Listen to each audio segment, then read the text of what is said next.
There is a fable told by a mountain people living in the ancient highlands of New Guinea about a race between a snake and a bird. It tells of a contest which decided if men would be like birds and die, or be like snakes which shed their skins and have eternal life.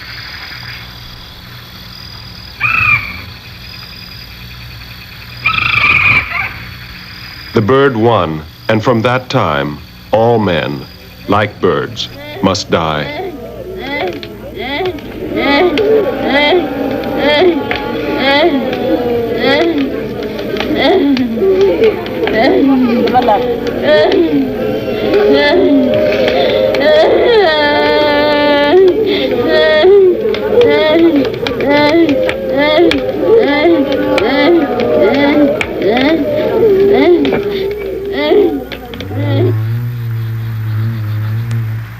Among those who tell why men must die is Wayak. His name means wrong, for as a child he showed unreasonable rage. As a man he learned to govern his temper, and though neither very rich nor very powerful, he has the respect of all with whom he lives. He is a warrior, a farmer, and leader of the band of men who guard the most dangerous sector of a frontier which divides themselves from their enemy.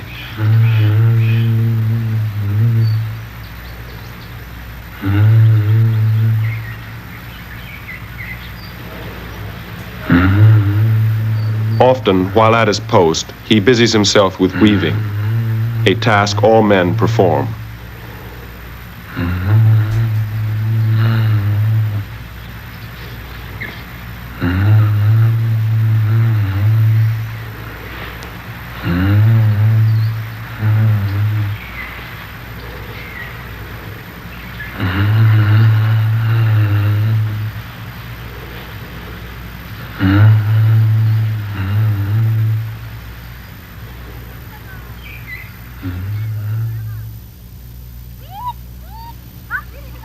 In a village close to Wayaks lives a small swineherd.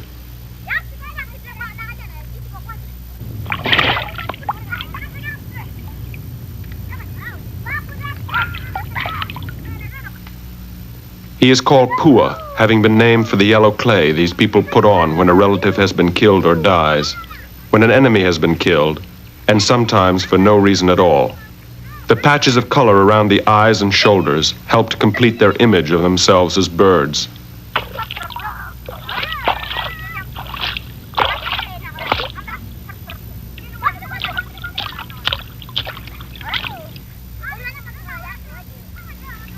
Usually alone, herding his foster father's pigs, smaller and more awkward than most of his playmates, Pua waits for manhood.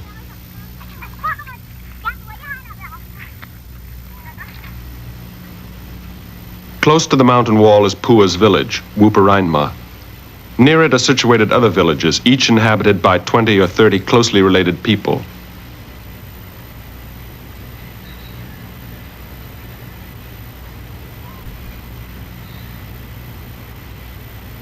Wuparainma, like other villages, is connected by paths to places people must go to watch their pigs, to visit other villages, to walk the main salt trail north, to gather wood from the forests, or to go out to their gardens to plant, cultivate, and gather their many vegetables.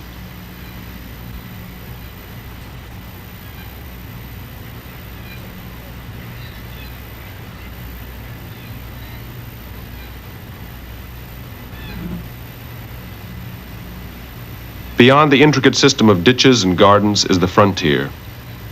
Between it and the frontier of the enemy is an uncultivated no man's land.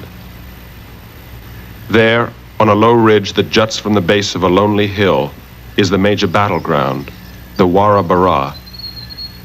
To the frontier in the early morning come the most ancient inhabitants of the valley.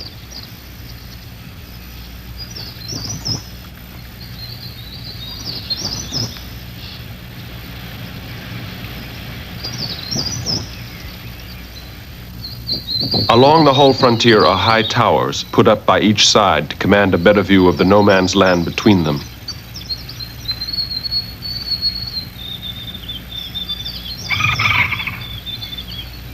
The frontier is about 3 miles in length, and along it are nearly 30 towers.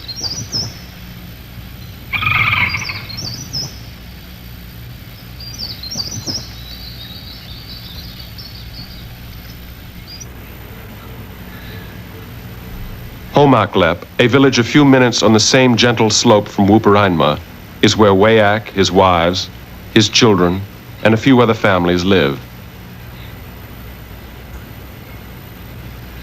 Each morning, Wayak takes his spear or his bow and arrows and starts for his tower.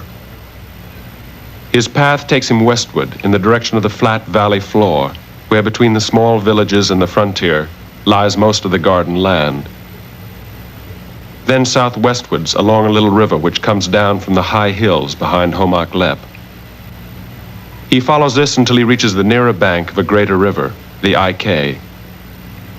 Climbing a little bluff above the Ik, he reaches Pua Kolaba, his watchtower, named for the fact that close by there is plenty of yellow clay.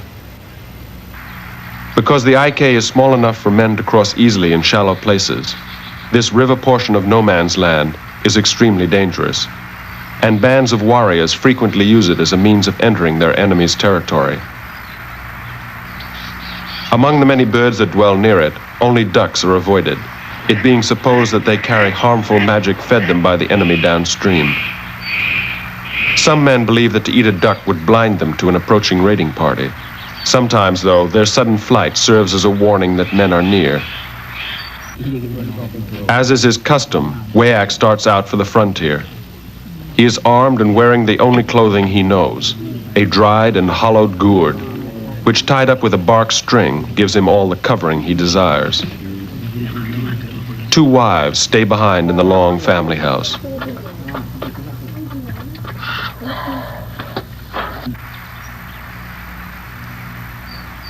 Today, Wayak is especially alert because it is already 2 weeks since he and all the others of his group celebrated their killing of an enemy warrior.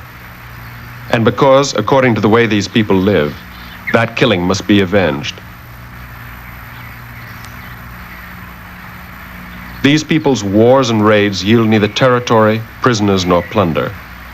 They fulfill the obligations of the living toward the slain, toward, in fact, the ghosts of the slain. Unavenged ghosts bring sickness, unhappiness, and possibly disaster. It is for this reason they go to war, and for the reason that they like to.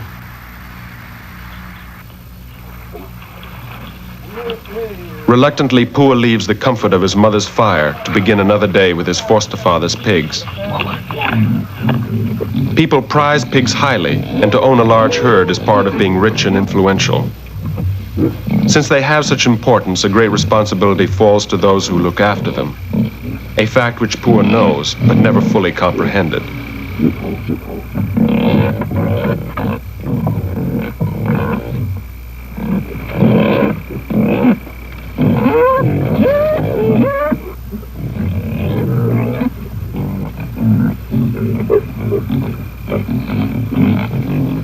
Old women, past the age when they might be mothers, often acquire a small pig and treat it as they would a child.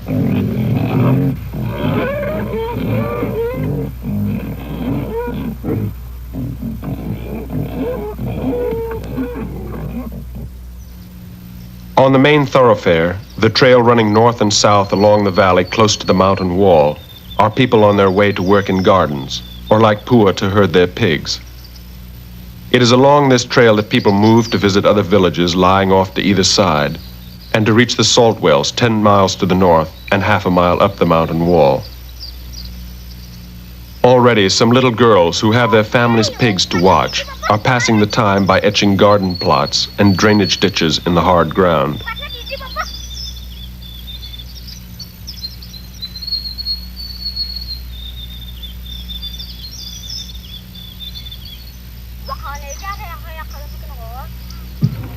Laka, Wayak's wife, knows that her husband has by now reached his watchtower, and that it is time for her to leave Homaklep for their gardens.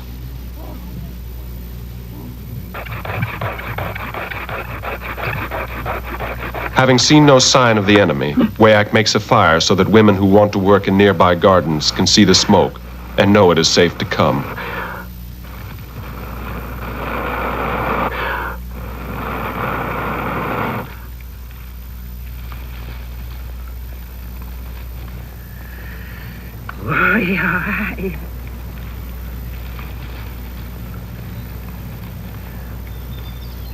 On the Analarak, Laka looks toward Puakolaba and goes on. She will stay in the gardens through the morning and most of the afternoon. Her work is hard, but she enjoys the chance to see and talk with her friends from other villages.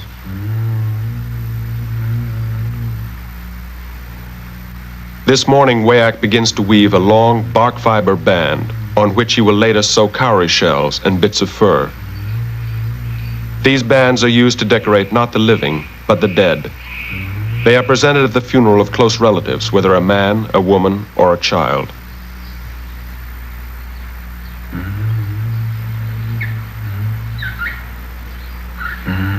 During the morning, others have joined Wayak and take a turn in the tower. By midday, when most warriors are at their watchtowers or at work nearby, it is safe to assume that the enemy will not stage a raid.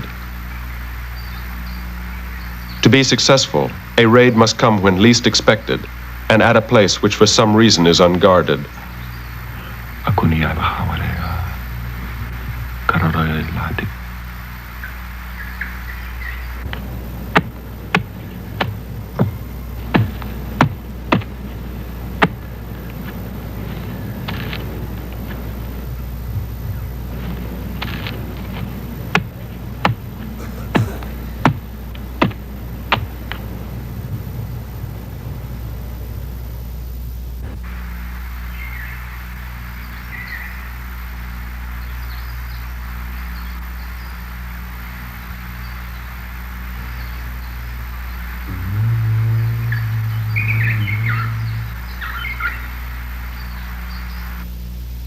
Pua, by midday, has already spent a number of hours watching his pigs, and his concentration has begun to waver.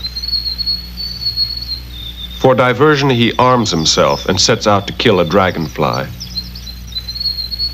As in so many of his enterprises, though, he fails.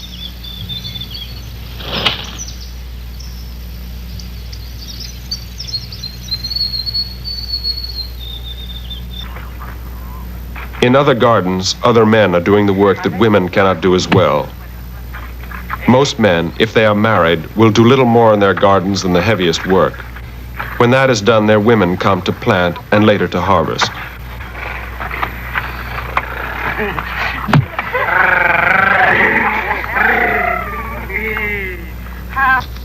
Younger, unmarried men must do a larger share of the garden labor.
Pua, after taking home his pigs, comes back to where the men from his village still break the soil for a new garden.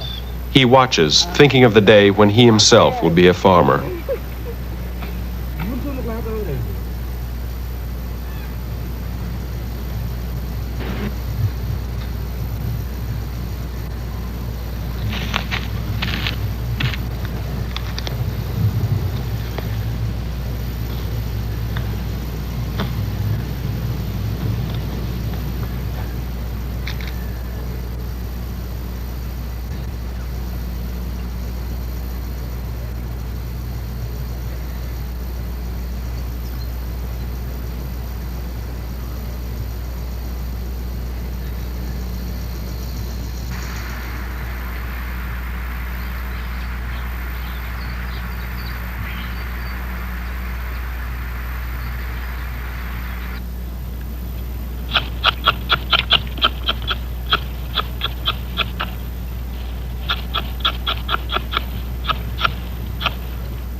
The frontier, at least until morning, will be peaceful, since no wars or raids take place at night.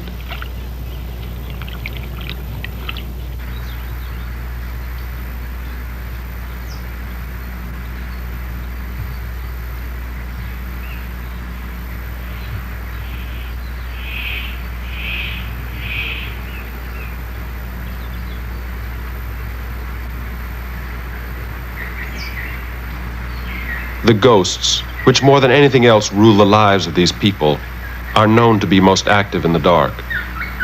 At night, people stay inside, where ghosts are not so likely to come. They are outside, in the banana trees, taking bananas, in the gardens, spoiling plants, or most frequently of all, loitering on the paths, waiting for some passerby to accost.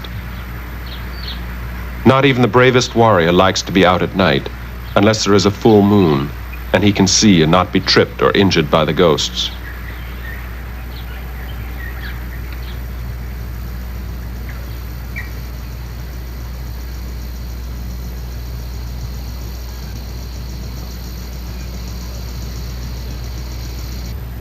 Laka, safe home, puts into her own house her nets full of food.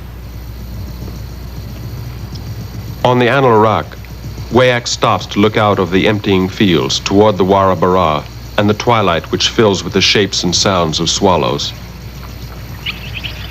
The sight never fails to please him, even when his thoughts concern the enemy and what they must be planning.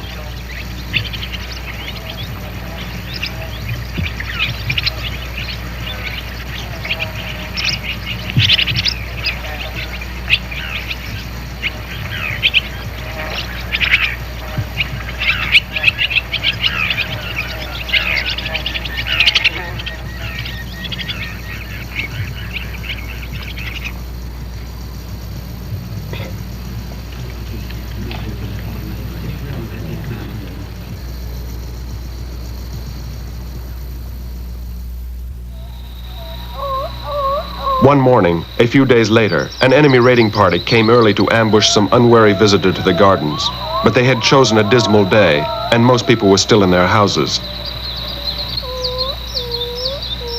The enemy lost their patience and set fire to the small grass shelter beside one of the central watchtowers. This burning was a way to coax their adversaries from their villages. In minutes, the alarm, the song of the mountain dove, was passed, and Wayak with his light throwing spear runs to join his comrades.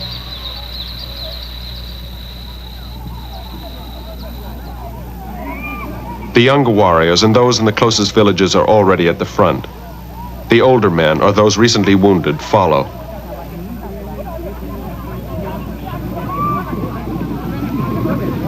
The young run toward the front to join the skirmishers who face the enemy. No combat will start until each side has their men in position.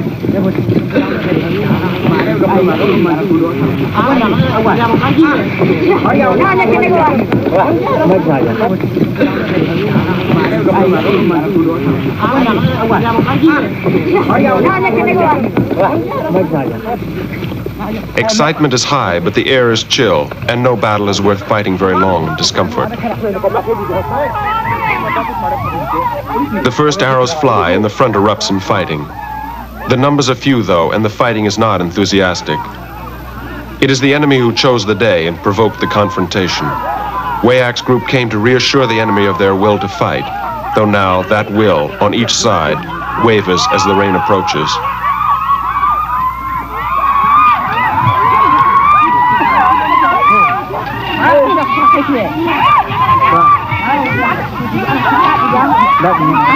Many are worried that the rain will spoil their hair or feathers.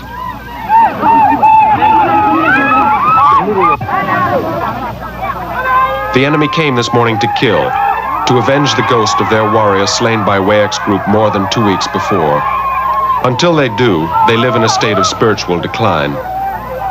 Both sides believe that each man has a soul, to which they attribute the shape of seeds. These seeds at birth are planted in the solar plexus. They call them Atayaken, or seeds of singing. Until a child is able to walk and talk, his Atayaken are only rudimentary.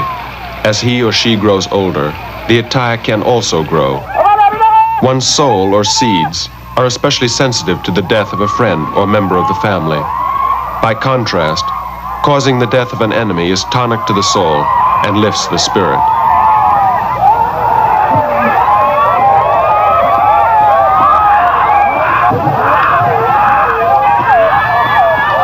Pua wonders, in the dry safety of his house, if any man from Uparainma has been killed.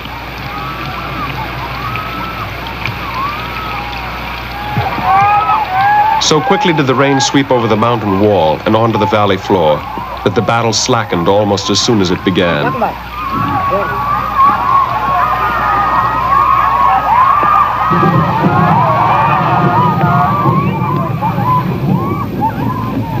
Many men were already starting home, and the front lines backed slowly apart, mindful that a sudden charge by either side was still a possibility.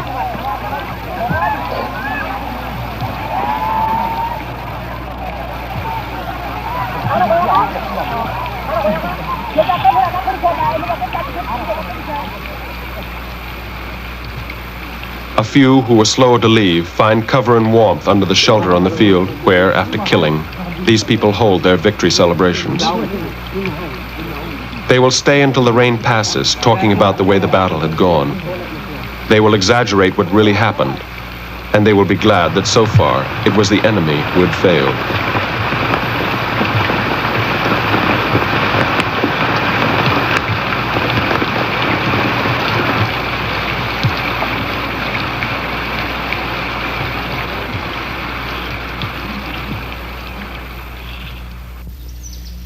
The next morning, Wayak leaves for Pua Kolaba. Pua was told to take his pigs into the higher gardens behind his village, so as to avoid the wet valley floor. With his little digging stick, he'll cultivate a toy garden he and some other boys began some weeks before. At Pua Kolaba, his bow and arrows a few steps away, Wayak prepares some ground for planting. The day is still cool, though the sun will soon be high enough to make such work much harder.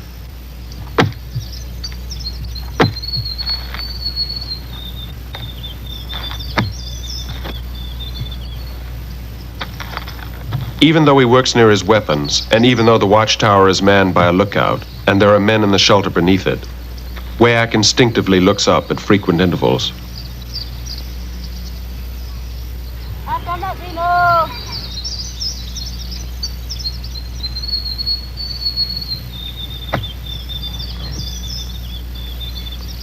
Soon a fresh easterly wind comes up to carry the morning clouds away from the villages and gardens near the mountain wall.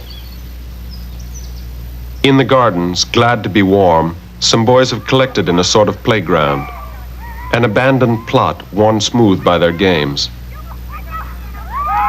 Two groups of boys, each the enemy to the other, fire grass spears with ferocious accuracy. Their cries and tactics make the game a grown-up war in miniature.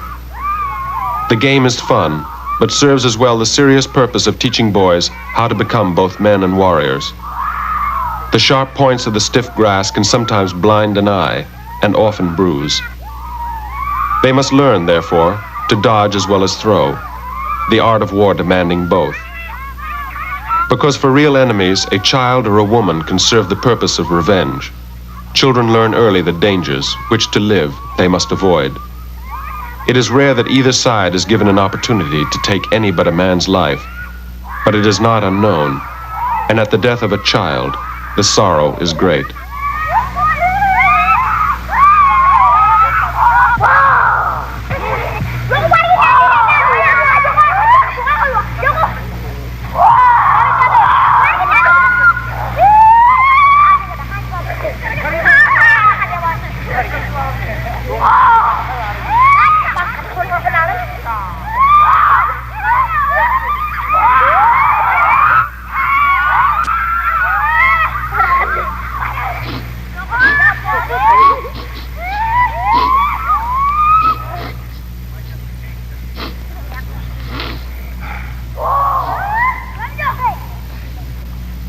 From time to time, a watchtower must be mended.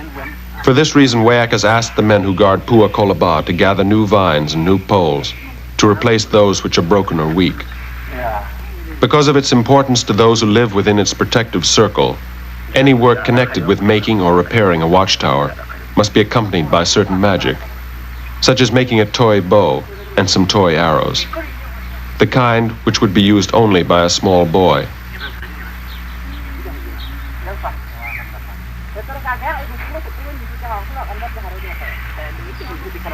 Under the shelter, Wayak magically cleans the hands which have done the potent work with the feather of a parrot.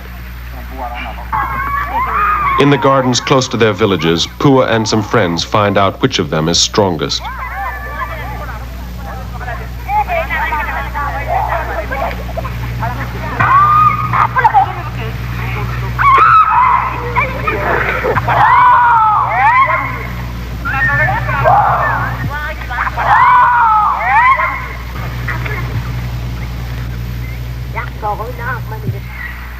The ritual at the tower, though extremely important, is not solemn, nor would the magic that is done be better if it were. The burnt grass is placed around the tower, and the little bow and arrows put in it, with a kind of gay confidence.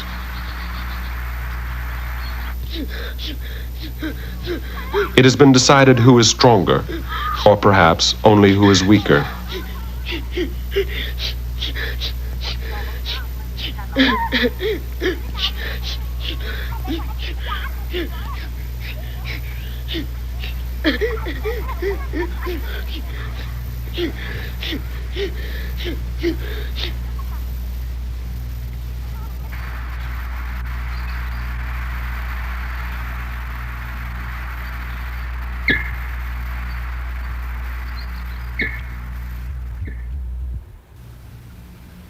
Early in the morning, Wayak's family passes the forest of Homoak at the foot of the mountain wall, on their way to the salt well.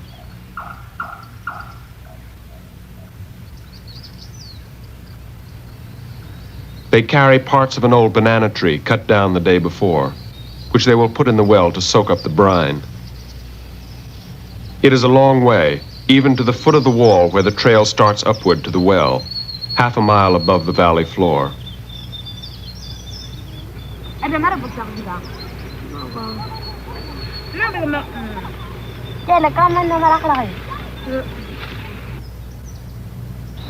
On their way, they hear distant warriors making the familiar imitation of the song of the mountain dove, announcing the war to be fought in a few hours. In front of the forest, Pua and his mother wait before starting their day's work in the fields.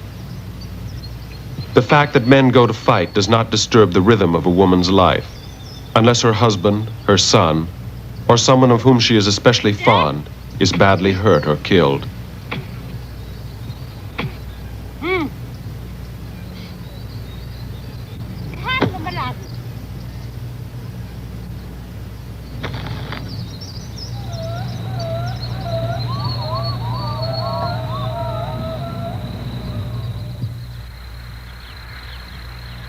The trail that Wayak's wife Laka and her companions take is very old, since there is no other salt well for miles around, and people have come to this one since they came to the valley, their feet wearing the rocks smooth.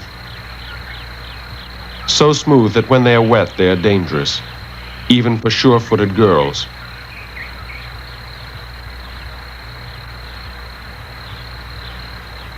So that others who follow will be more careful or more lucky.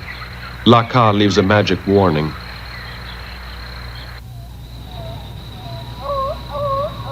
On the Warabara, the men gather for battle. The day is fine, neither cold and wet, nor too hot and dry.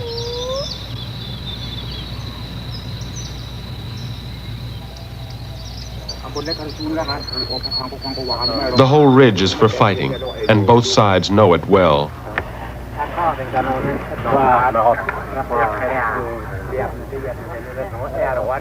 Wayak relaxes, waiting for his comrades and the enemy to signal their readiness by drawing close enough to fire.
Only Mike Mo, who acts as leader, is especially concerned.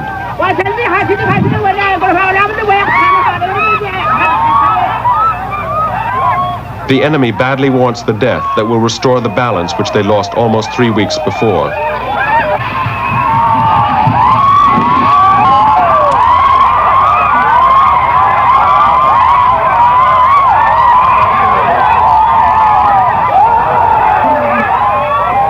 With so many men firing such a quantity of arrows, there is always a chance that one of the many wounds they are certain to inflict will bring about the death they want so much.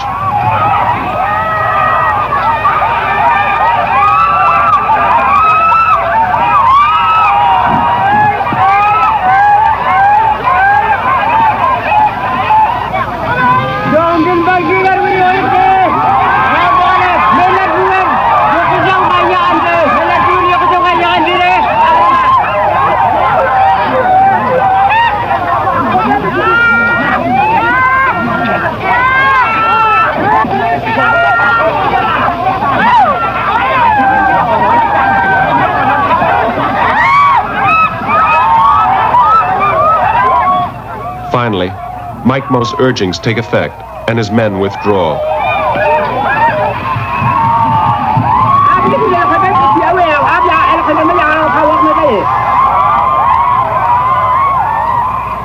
It is customary that both sides, after fighting hard for a period of time, withdraw to nurse wounds, smoke cigarettes, and review the course of events.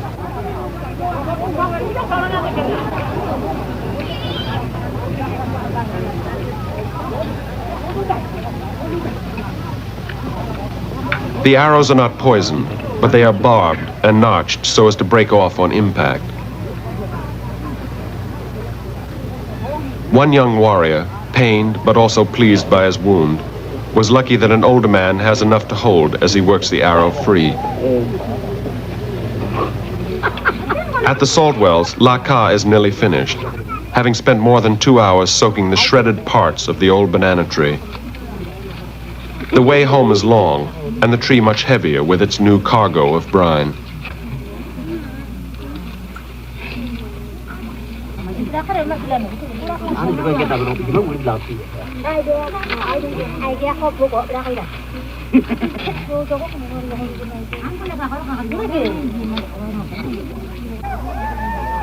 Wayak was worried that so many arrows had found their mark, but most of the others were merely stung into more aggressive action.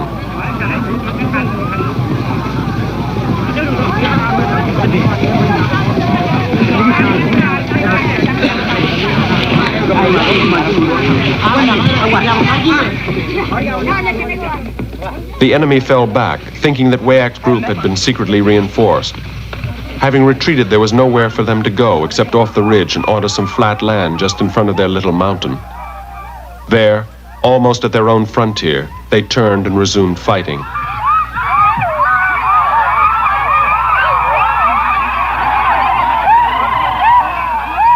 At the end of the ridge, the pursuers caught their breath. Close by the gardens, where their warrior had been killed during a raid only 3 weeks before, the enemy reorganized, knowing there was still time for fighting. As long as there is enough light to see arrows in flight, and barring sudden rain, or what is much rarer, sudden death, a formal battle continues throughout the day.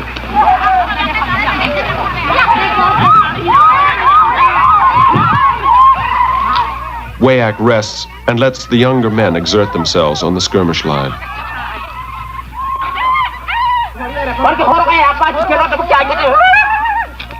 In this, its new phase, the battle is supervised by Nilik, who sends a fresh group to back up the skirmishers.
Past water-worn patches of white sand, a wounded enemy is carried home on the shoulders of his friends.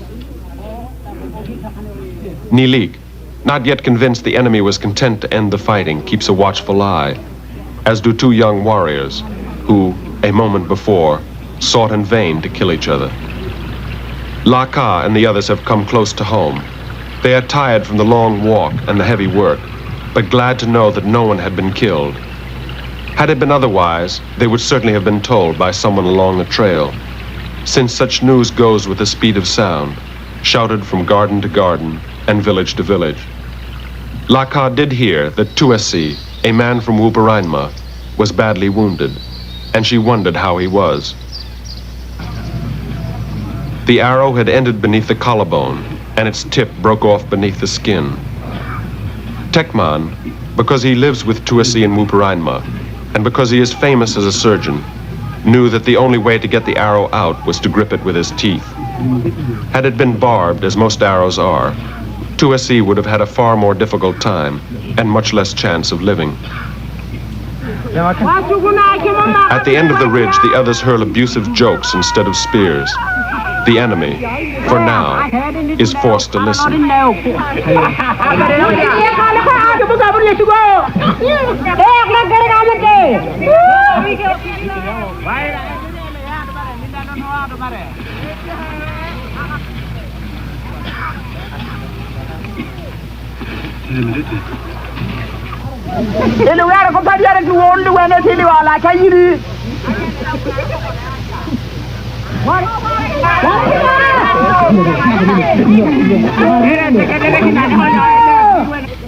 To patch the wound, some moistened leaves are bound in place with bits of long grass.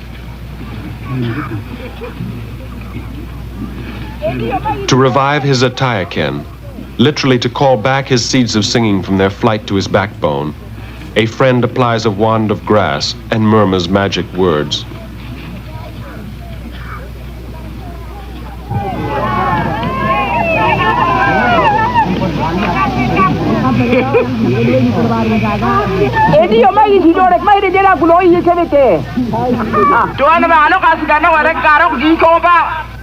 Tekman makes the last of 4 punctures in the belly's wall to let out the blood turned dark by the enemy's arrow.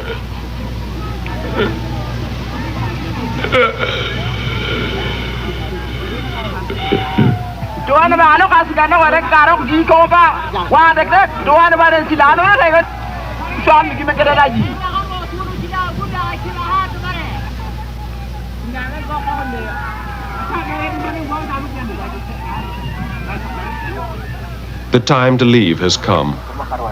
For most, the walk ahead will take an hour, and no one wants to risk a meeting with a ghost.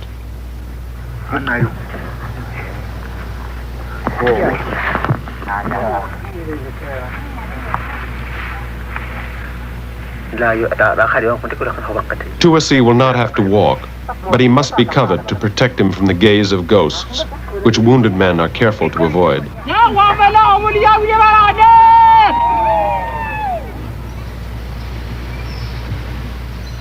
Tuasi starts home, his weapons and his life in the hands of men from his own village.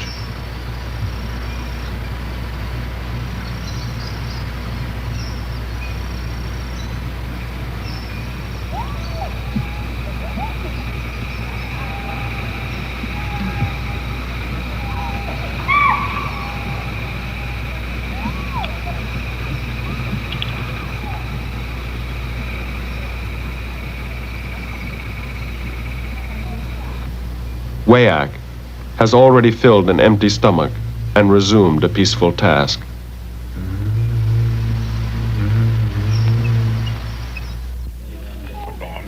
Not yet well, but already stronger, Tuasi watches Umwe do the magic that was meant to speed his recovery.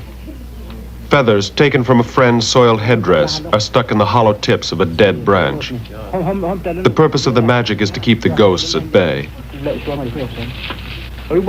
He puts together in a bundle steamed grass, some sprays of wild raspberry, and a variety of other familiar things. It is a warning that the ghosts will notice and therefore stay outside the village.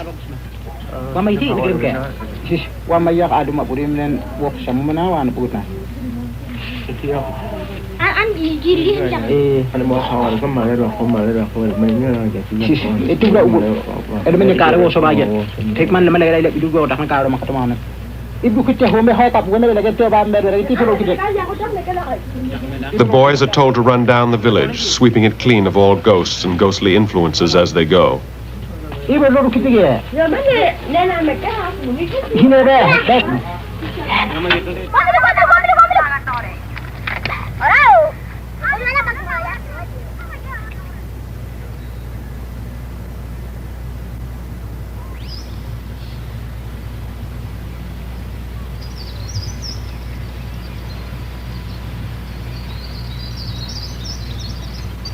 Heat from the bright sun increases Pua's customary lack of watchfulness. He cares about his pigs, but his young mind wanders just the same. At the IK, Wayak and a friend have just refreshed themselves with water from the river. The day is more than half over, so they sit and talk, confident that the enemy has not chosen this day to stage a raid.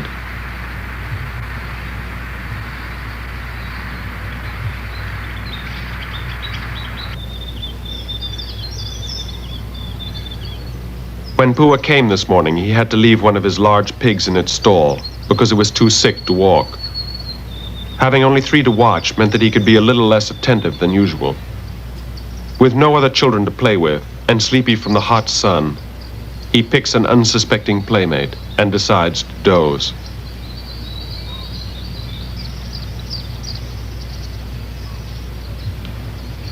The day coming to a close, and knowing that the people working in gardens near Pua Kolaba will soon be leaving, Wayak goes back to his tower to wait until everyone has gone home, so that he and others standing guard can also leave.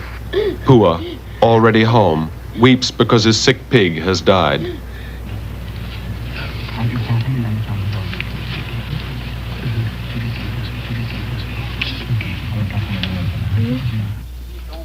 In the morning, Pua stays in Wuparainma to watch the men prepare his pig for eating.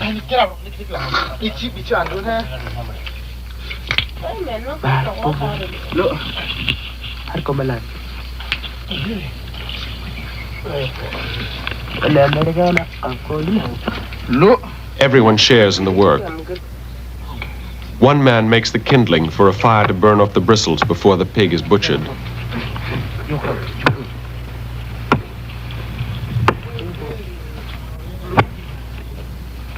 In Homaklep, Laka takes the salt-soaked pieces of banana tree that have dried, and with her daughter starts for the rock hearth above the village. This will be the final effort in a long and arduous labor that started with cutting down the tree she is about to burn.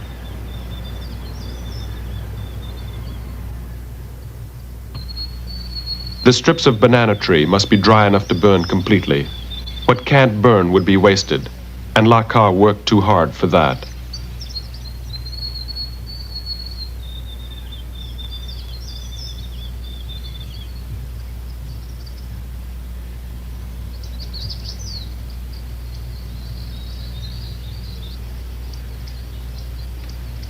The salty ash is taken from the hearth to a fresh banana leaf, with the only fingers left on Lakar's hands. As a girl, the last two joints of several fingers were taken off with a blow from a stone axe. This is the custom when a close relation has been killed or dies. At first it was painful. Now it is only from time to time annoying. Lakar sprinkles fresh water on the little hill of ashes so that she can form a round and compact mass that will not sift through any openings in the leafy envelope.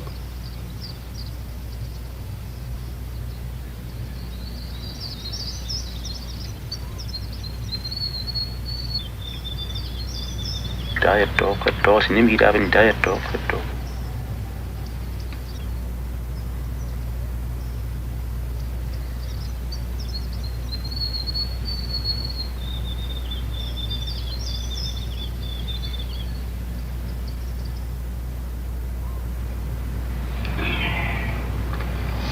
Dari macam ni kan dah.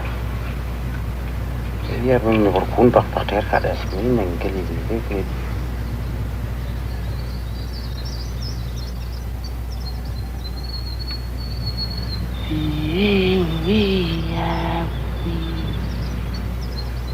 The bundle of ashes is wrapped, and so is the funeral band, but in a dead banana leaf. Wayak covers the knitted part to keep it clean.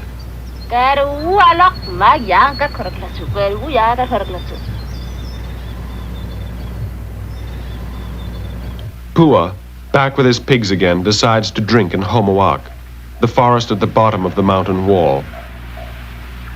In the forest, there's a cold spring at which, unlike the IK River, it is safe to drink, since it is well inside the frontier.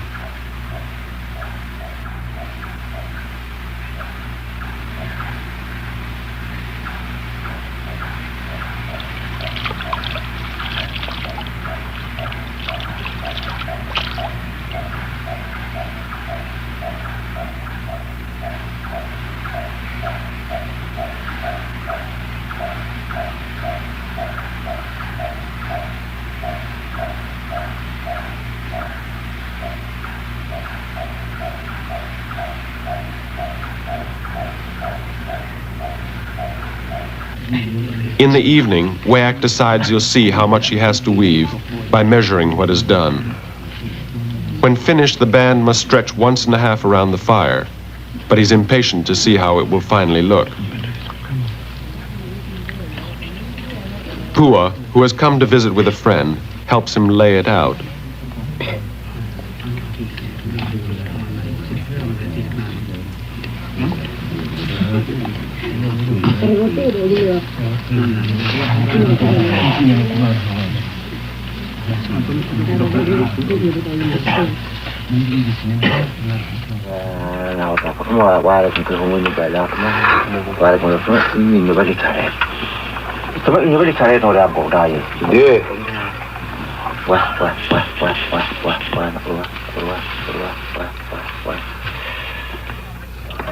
One day, a month after they killed the enemy, Wayak's group decides to hold an important religious ceremony. It is called Wam Kanake, literally pig treasure, an occasion when many related people gather to slaughter pigs, to feast, and to ritually renew their physical and spiritual security with magical acts performed upon their holy treasures, the sacred black and green stones to which they look for strength.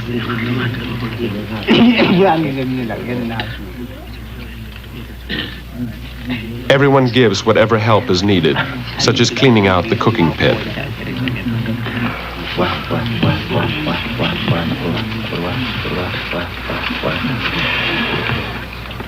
Of great importance is the little fenced enclosure, put up as a resting place for wandering ghosts. This must be mended. The frontier is left unguarded, owing to the fact that everyone is at the feast.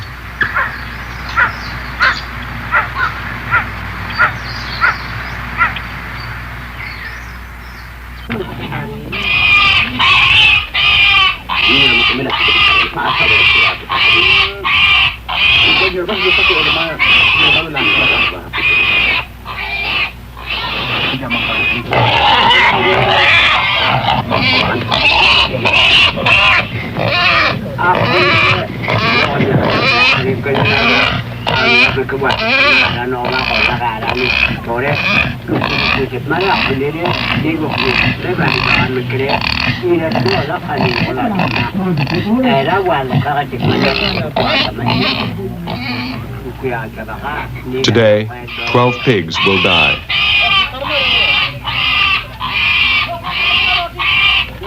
Behind the men's house, in a further courtyard, the fire is started that will heat the stones for cooking. When very hot, they will be lifted with great wooden tongs over to the cooking pit.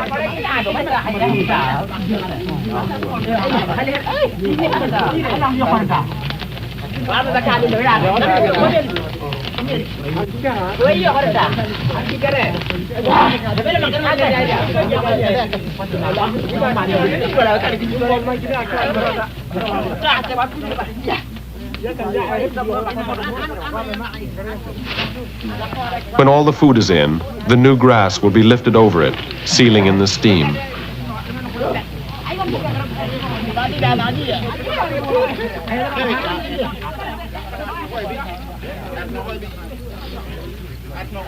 The pigs are arranged in front of the men's house to be admired and lose their ears and tails.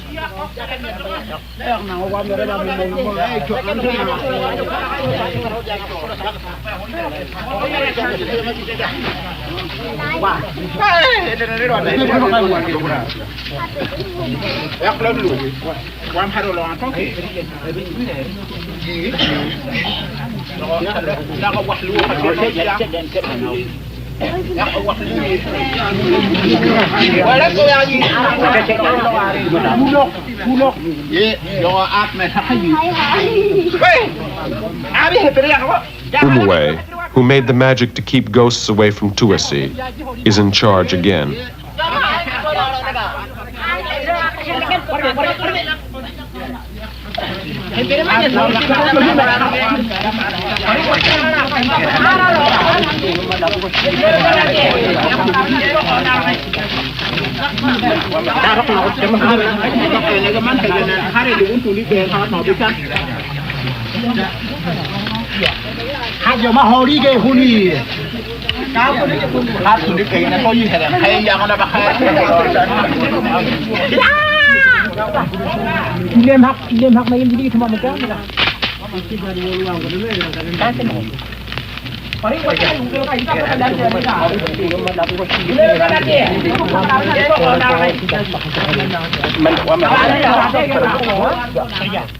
Wayak relaxes, glad to have a day not spent watching for the enemy.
Finally, the labor to restore the ghost enclosure ends as fresh mud is smoothed around the little doorway.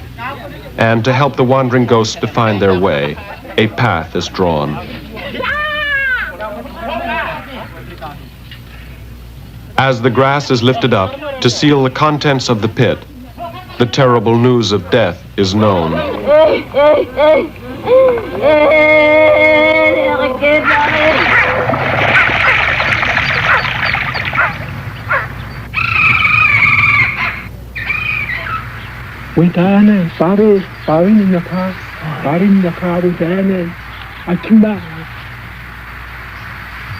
A little boy lies dying by the Ike.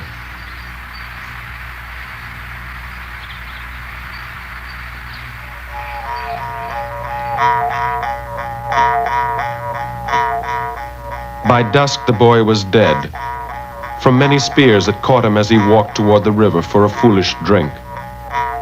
His name was Weake, which means wrong path.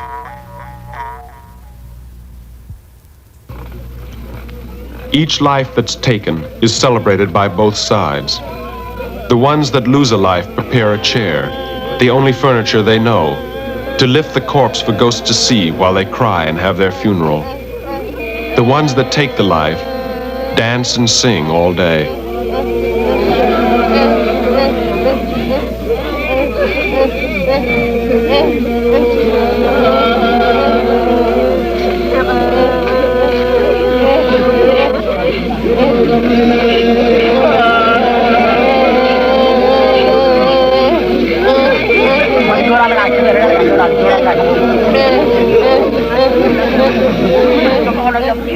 Pua and Weake were friends, being close in age and disposition.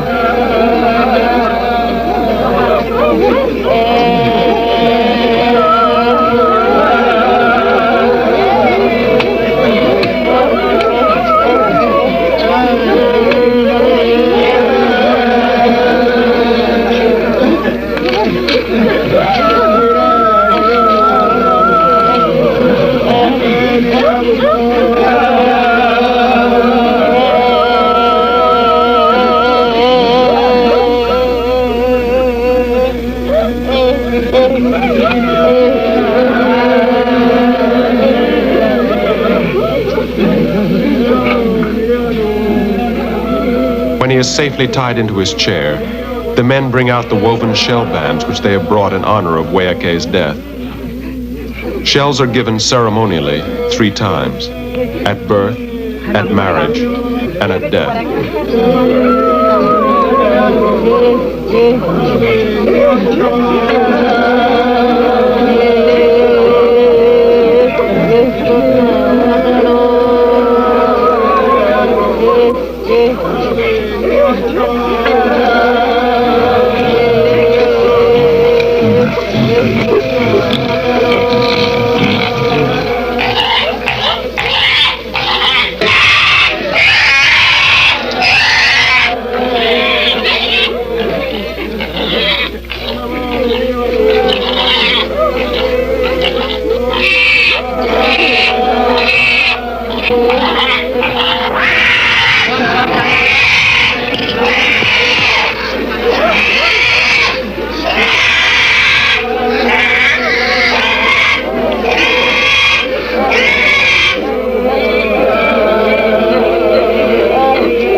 Pua and another boy lift up the intestines and carry them out of the village to be washed.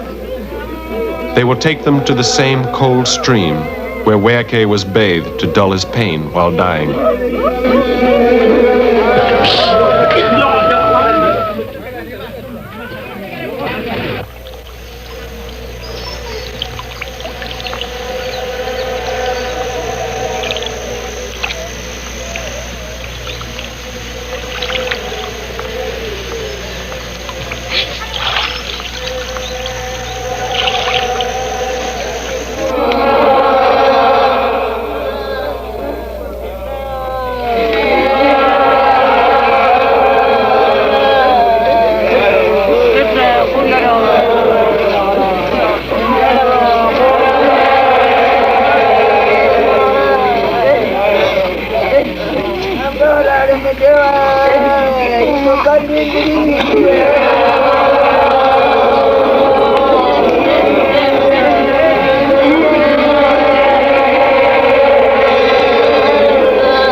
Though not a feast, the boys are asked to eat the ferns.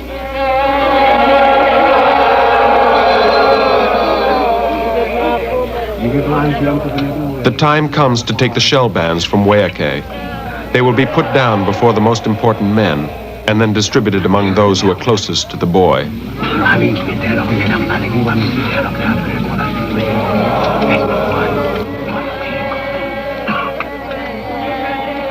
Because Wayake was killed close to his watchtower, Wayak is more disturbed than all the others.